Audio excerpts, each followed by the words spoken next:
Hello everyone and welcome to Stan the Wine Man TV. I'm your host Stan Rattan and this is the Blue Collar Wine Show where I try to help you spend your wine dollars wisely. First of all, I have to say it's March Madness. My bracket got destroyed on the Villanova side. But I'm doing pretty good on the other side. On the Kentucky side, I got everybody picked right for that side. Then I got like 3 or 4 on the other side. So, you know, I mean, they're not terrible. And I'm kind of excited about this episode because I'm doing one of my favorite varietals ever. As you all know, I love Zinfandel. But my other varietal that I really dig, and especially from Washington State, it's still Washington Wine Month, so I thought the last week of Washington Wine Month I would just focus on Washington wines. And the first one I'm going to do in this last week, that sort of makes sense, doesn't it?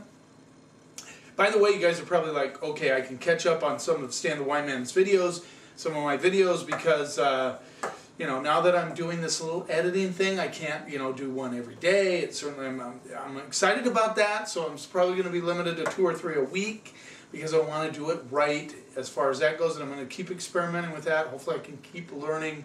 I hope you're enjoying it. I kind of like that little music intro and the little splashdowns of the names of the wines. It's all very cool. I like it. So it's going to just take me a little longer to get them up, but that's okay. I'm sure you don't mind.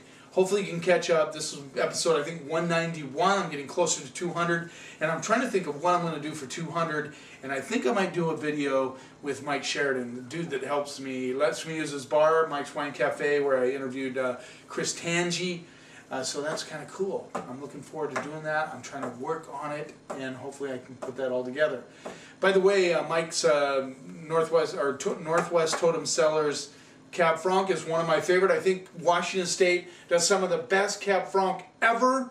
I know Chinon is known for Cab Franc. The Loire Valley is known for Cab Franc. They tend to be very herbaceous, which if you're in the mood for a little tossed salad with your red wine, that's where you go. And I know a lot of people like that. I like it from time to time, but really my favorite spot for Cab Franc, my favorite spot, is Washington State. So we're going to get started right off the bat with the Michael Janik, Michael Janik's the name of the winemaker.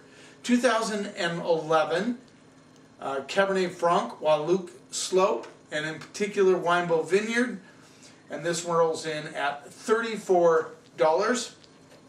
And I will say that most of the Cab Francs out of Washington tend to be over 25 bucks. You might hear a little puppy barking. My stepson got a Chiweenie. Cute little guy named is Radar. So, oh, there's Bella.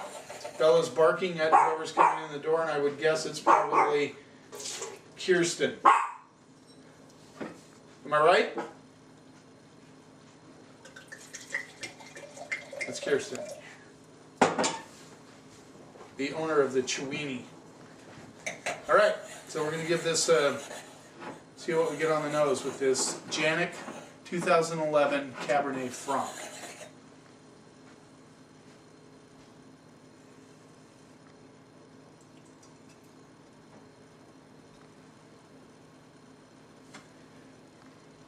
So I get a little bit of oak. Little mocha vanilla thing going on with a lot of cherries, more on the red cherry side than the black cherry side.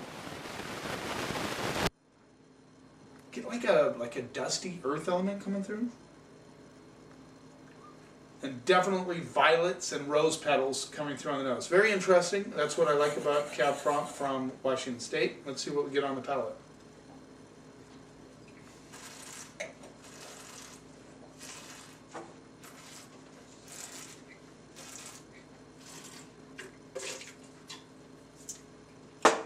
Right off the bat, the first thing that comes to mind is licorice. I get red and black licorice in this one, which I really like.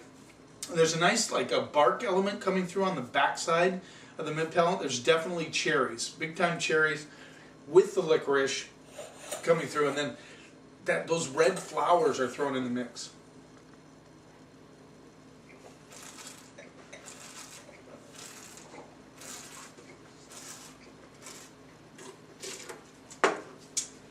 This one's really cool because it has a chocolate element that comes from the mid palate, which I really like. And now I'm getting a little bit of white pepper The oak comes through on the back side of this one.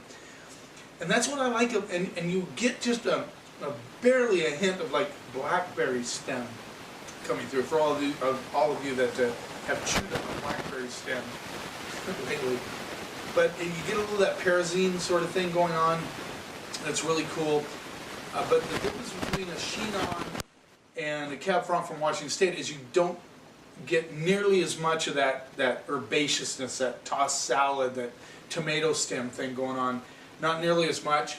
It's more on the red flower side. You just get a touch of that.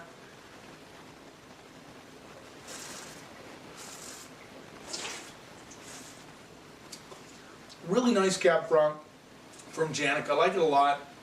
I like all the elements. It's a little closed up. I'll just be quite honest with you, which I've always tried to be honest. Why did I say that? But totally honest, a little closed up. I'm going to go B on that wine. B plus. I think it's pretty good for 34 bucks. Let's move on to the next one. Andrew Will, Cabernet Franc, 2013, Columbia Valley. Andrew Will has a huge following in Washington State. There's your label. Started out as sort of a garage, one of those garage wines, and now he's big, a lot of demand, and I'm excited to try this. I have not tried Andrew Will Cab Franc in a long time, so I'm really excited about this. This rolls in at $30.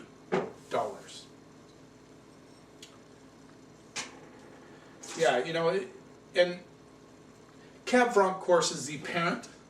The Cabernet Sauvignon. Cabernet Sauvignon is a cross between Sauvignon Blanc and Cabernet Franc. And it's one of the main grapes of Bordeaux. It's used a lot in blending, but it makes a great single varietal. As I said, Loire Valley does it a lot. If you see Chinon on the label, Sauvignons, if I said that right, I hope I didn't butcher that. Those are both, can be both Cabernet Franc.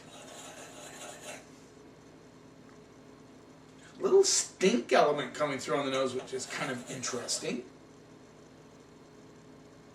I get more a currant side on this one, and I definitely get a little celery tomato stem on the nose, which is interesting. And this too has an earthiness too, like baked earth kind of bark coming through. And I'm getting a little bit of licorice on the nose also. And it's burning. It burns my nose just a little bit. I think I noticed that right off the bat. It was 13.5, which is not high alcohol. Just get a little bit of that. These have been open for quite a while. And that rose petal element comes through, almost like that wilted or desiccated. Desiccated. I like that. That's the word that Chris Tangi used. Kind of cool. I would say wilted, almost rotten rose petal. Let's see what we get on the palate.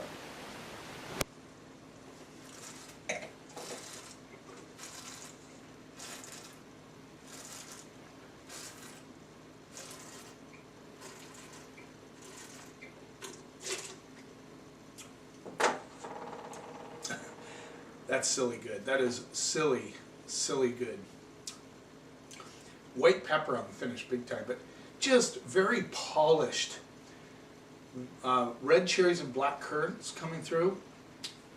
I get a little bit of a chocolate element on the mid palate, and it's crazy. There's this little beam of like acidity that kind of hits right after the mid palate, which is really interesting.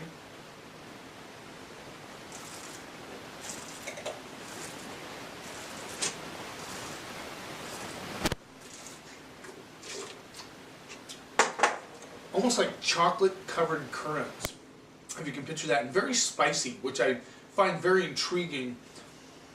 I'm not getting as much oak on this one as I did on the Michael Janik on the back end. I get more of this spicy kind of nice chocolate currant cherry thing going on.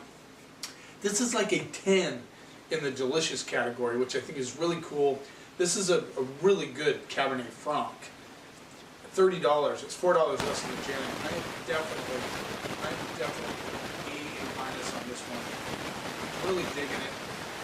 You got to remember, Cab Franc from Washington State is nothing like Chinon, nothing like Loire Valley Cab Franc. It is definitely shows more of that chocolate, licorice, cherry thing. And this one, really, I got it on the nose. I got the celery tomato stew on the nose.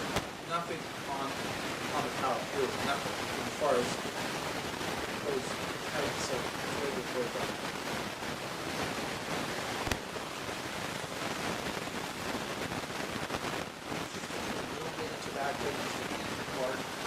Very good.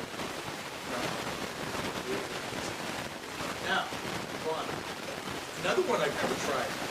I am like a kid candy shop right now with Cab Franc. I've tried many different Cab Francs, but these two, I've never tried them. I'm not sure.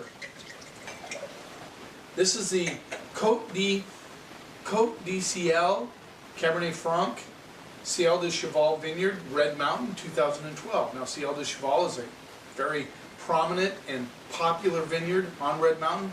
Difficult to get fruit from there. I was going to do some research on this. I did not have time to do that. It's 100% Cab Franc, established in 75. Ciel de Cheval Vineyards is located near the center of the Red Mountain area. Each of Ciel's 35 blocks is farmed with meticulous attention to detail, resulting in some of the most highly acclaimed wine grapes in all of Washington. Well, you all know how I feel about Red Mountain. Love Red Mountain, love the fruit. Very excited to try this. $40 for that bottle of wine. Let's see what we get on the nose.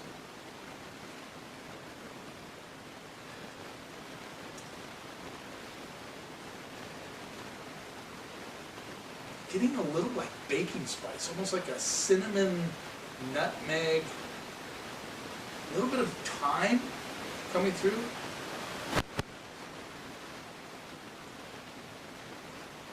Definitely on the currant cherry side, but more on currant.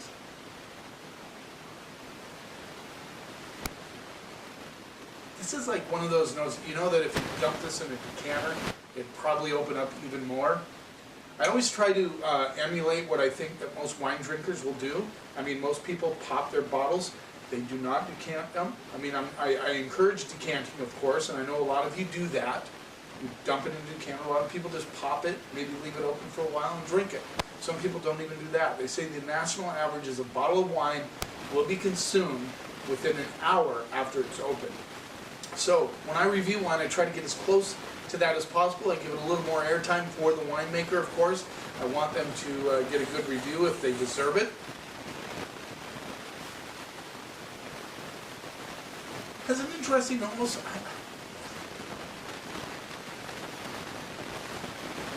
like a, I want to say rubber band, but it's not really rubber band.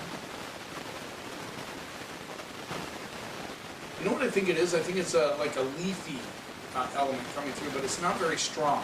Let's see what we get on the palate.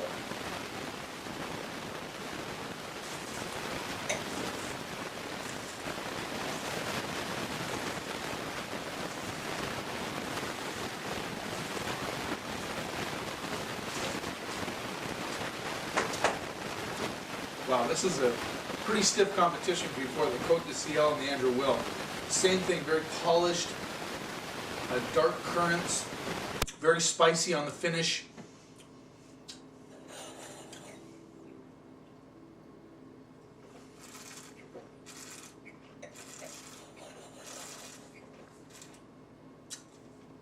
This has more grip.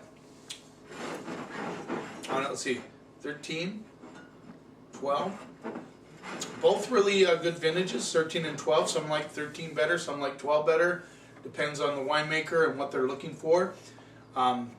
This definitely has some more serious grip. I'm saying this one will age easily another 10 years.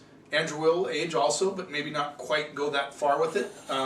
They're both very polished up front, but the Côte d'Ciel gets a little more serious on the back end.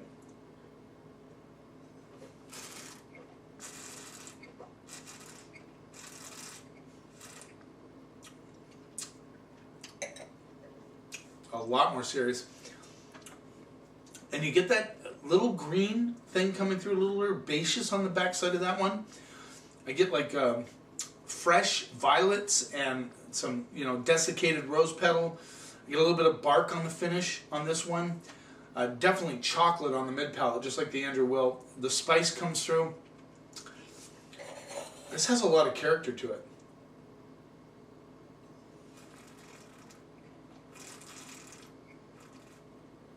More acidity than the other two.